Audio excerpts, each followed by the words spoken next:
South Africa. जनूबी Africa एक दिलचस्प मुल्क है। अफ्रीका के इंतहाई जनूब में वाक़ है। मौसम ऑस्ट्रेलिया, न्यूजीलैंड और अर्जेंटाइन की तरह बाकी दुनिया से उलट है। हमारे मुल्क में जब कड़ाके की गर्मी पड़ती है तो जनूबी अफ्रीका में उस वक्त सर्दी होती है और हमारी सर्दियों में साउथ अफ्रीका में गर्मी होती है।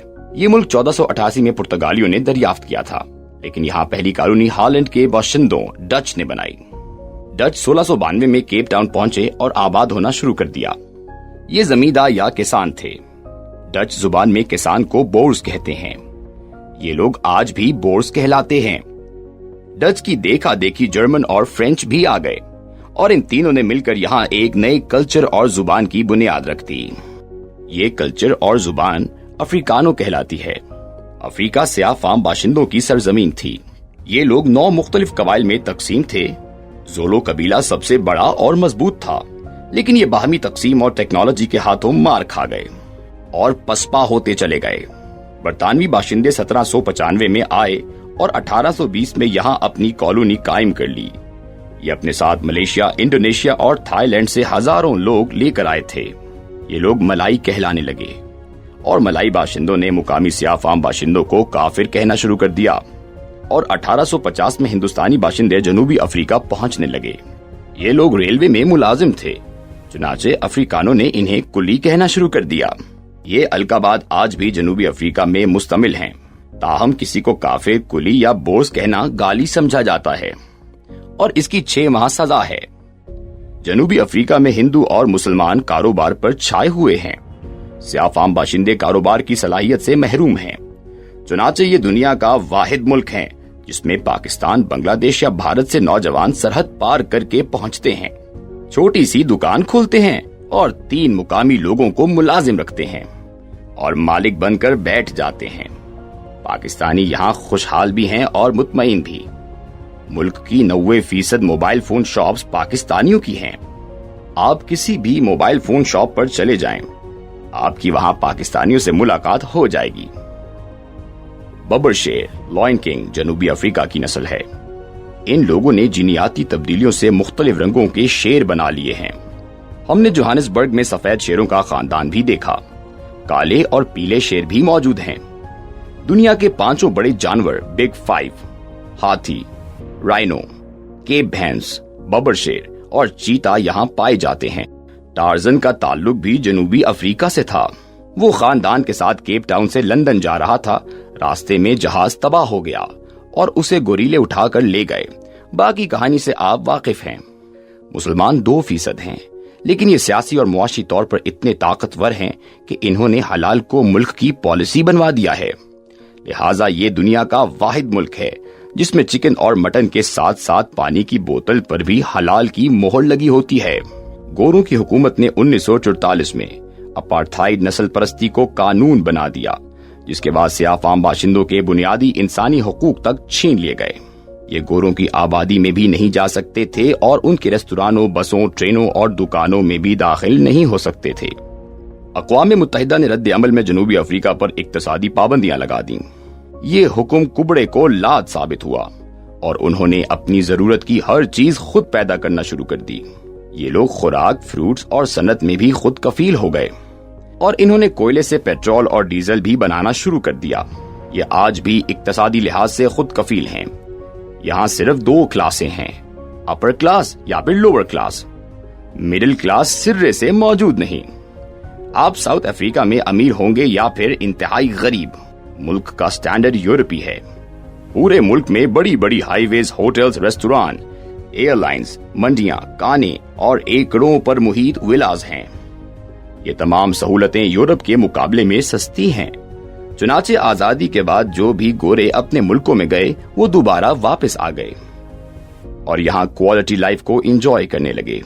यहूदियों के बारे में कहा जाता है ये जहाँ से निकलना शुरू कर दें आप भी फौरन वहाँ से भाग जाएं और ये जहाँ आने लगे आप भी वहाँ जाकर बस जाएं। और साउथ अफ्रीका इसकी ताजा तरीन मिसाल है। 1990 की दिहाई में यहाँ से यहूदी नकल मकानी कर गए थे, लेकिन ये अब वापस भी आ चुके हैं और बड़े बड़े कारोबारों के मालिक भी हैं। ये यूरोप के हालात को यूरोप के बाशिंदों से पहले भांप गए थे, लिहाजा ये साउथ अफ्रीका पहुंच रहे हैं। जनूबी अफ्रीका में 1850 तक कोई तहरीरी जुबान नहीं थी। یورپی باشندوں نے آ کر تحریری زبان کی بنیاد رکھی اور آج ساؤتھ افریقن بھی گوروں کی کتابوں کے ذریعے اپنی زبان پڑھ رہے ہیں۔ بھارت کی میاں فیملی امیر ترین ساؤتھ افریقن ہے۔ یہ لوگ مسلمان ہیں اور قیام پاکستان سے پہلے جنوبی افریقہ آئے تھے۔ یہ لاتعداد کاروبار کر رہے ہیں مگر گوشت کے کاروبار پر ان کی منوپلی ہے۔ جوہانسبرگ سے پٹوریا کے درمیان 22 کلومیٹر تک پھیلا رقبہ ان کی ملکیت تھا۔ اس پر اب اربوں ڈالر سے درجنوں ہاؤسنگ اسکیمیں بن چکی ہیں۔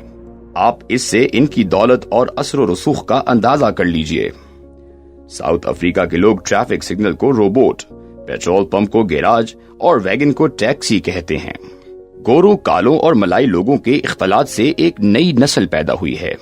یہ لوگ کلرڈ کہلاتے ہیں اور ان کی آبادی 12 سے 15% کے درمیان ہے اور یہ خود کو ساؤتھ افریقہ کے اصل باشندے اور مالک قرار دیتے ہیں۔ ان کا دعویٰ ہے باقی تمام لوگ باہر سے آئے تھے، ہم یہاں پیدا ہوئے ہیں لہٰذا ہم مالک ہیں۔ اپرتھائڈ کے زمانے میں قانون ہوتا تھا ملک کا ہر کالا اپنے ہاتھ میں ایک ڈائری رکھے گا اور وہ اس ڈائری میں اپنی اس دن کی تمام مصروفیات لکھے گا۔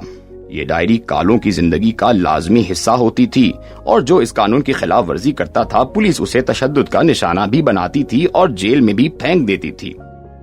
رابرٹ سوبوکے ساؤتھ افریقہ کا پہلا شخص تھا جس نے اس قانون سے انکار کیا۔ وہ 21 مارچ 1960 کو ڈائری کے بغیر گھر سے نکلا۔ پولیس نے اسے گرفتار کر لیا۔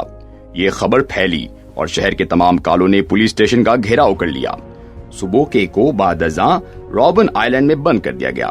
اس کا سیل عام جیل سے باہر کتوں کے پنجروں کے درمیان تھا۔ سوبوکے کو برسوں اس جیل میں رکھا گیا۔ وہ جیل کے دورانیے میں کسی سے گفتگو نہیں کر سکا۔ سیل کے دائیں بائیں گارڈز کھڑے کیے جاتے تھے لیکن انہیں پابند کیا جاتا تھا۔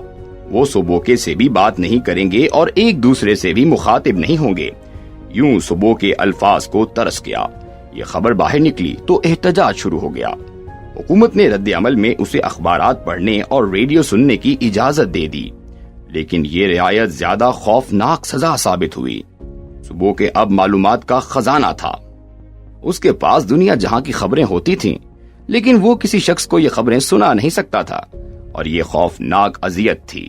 چنانچہ اس نے چند دن بعد ریڈیو سننا اور اخبار پڑھنا بند کر دیے۔ وہ روز خود کو کہتا تھا بے خبری دنیا کی سب سے بڑی نعمت ہے۔ مجھے رابن آئلینڈ میں رابرٹ سوبلو کا سیل دیکھنے کا اتفاق ہوا۔ ساؤتھ افریقہ کے پاکستانی کامیابی کی حیران کن داستانیں ہیں اور ڈاکٹر کاشف مصطفیٰ کے گھر ایئر فورس کے ایک سابق آفیسر سے ملاقات ہوئی۔ وہ نوکری کے سلسلے میں زمبابوے آئے، ایئر فورس سے استعفیٰ دیا اور زمبابوے میں کاروبار شروع کر دیا۔ ارب پتی ہو گئے لیکن جب زمبابوے میں ریسیشن آیا تو یہ ساؤتھ افریقہ آ گئے اور چند برسوں میں ملک کی سب سے بڑی ٹرانسپورٹ کمپنی کے مالک بن گئے۔ ہندوستانی مسلمانوں نے 1794 میں کیپ ٹاؤن میں پہلی مسجد بنائی تھی۔ وہاں اب سینکڑوں کی تعداد میں مسجدیں ہیں اور زیادہ تر پاکستانیوں کے زیر انتظام ہیں۔ پاکستانی ایک دوسرے سے رابطے میں بھی رہتے ہیں اور ویکینڈ پر کسی نہ کسی خاندان میں دعوت ہوتی ہے اور پاکستانی ایک دوسرے سے ملتے ہیں۔ سیاحت بڑی انڈسٹری ہے۔ پوری دنیا سے لوگ یہاں آتے ہیں اور انجوائے کرتے ہیں۔ شہر سے باہر سینکڑوں ایکڑ کے فارم ہاؤسز ہیں اور گورے ان میں رہتے ہیں۔ سیاح فام مہذب اور خدمت گزار ہیں۔ یہ جسمانی کاموں کے ایکسپرٹ ہیں لیکن دماغی کاموں سے مکمل طور پر فارغ ہیں۔ سیکیورٹی اور چوری چکاری کی وارداتیں بھی ہوتی ہیں، لہٰذا ہر گھر میں گرل اور سیفٹی وائر لگی ہے۔ لوگ شام کے بعد گھروں سے نہیں نکلتے۔ ریستورانوں پر کھانے کی روایت ہے۔ لوگ ہفتے میں کم از کم ایک دن باہر کھانا ضرور کھاتے ہیں۔ اولیاء اللہ اور بزرگوں کے مزارات کو کرامت کہتے ہیں۔ ہمیں کیپ ٹاؤن میں درجنوں کرامتوں پر جانے کا اتفاق ہوا۔ پاسپورٹ اور شہریت مشکل سے ملتی ہے لیکن حکومت غیر قانونی رہائش پر اعتراض نہیں کرتی۔ چنانچہ ہر سال لاکھوں لوگ غیر قانونی طریقوں سے ساؤتھ افریقہ آتے ہیں اور کاروبار شروع کر دیتے ہیں۔ پاکستانی زیادہ تر غیر قانونی ہیں۔ یہ زمبابوے کے ذریعے ساؤتھ افریقہ میں داخل ہوتے ہیں لیکن جلد ہی اپنی جگہ بنا لیتے ہیں۔ بہرحال قصہ مختصر، ساؤتھ افریقہ ایک دلچسپ ملک ہے اور آپ اگر افورڈ کر سکتے ہیں تو آپ کو اسے وزٹ کرنا چاہیے۔